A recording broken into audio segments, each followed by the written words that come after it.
In this demo, we will show you how to add breakpoints to your logic and how you can debug it.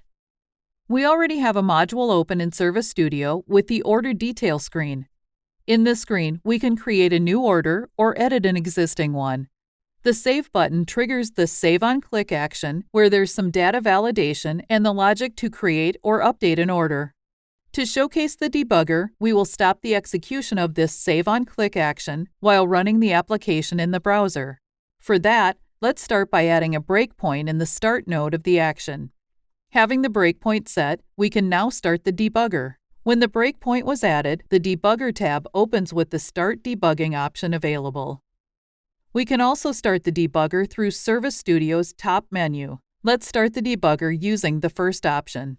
The debugger opens in a new browser window, which should be used to debug the application. Let's interact with the app, create a new order, and click on the Save button.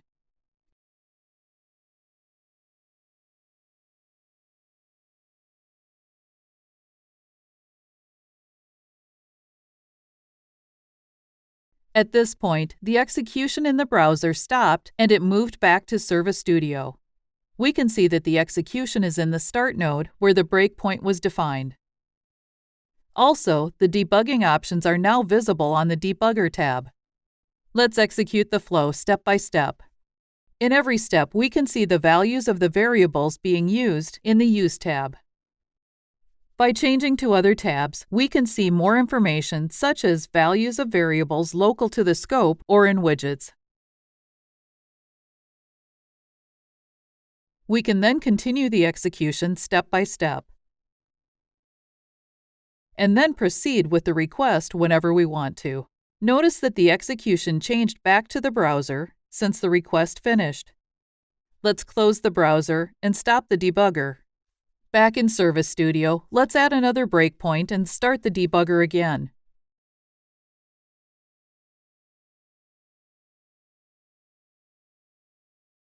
Let's add a new order, similarly to what we have done in previous steps.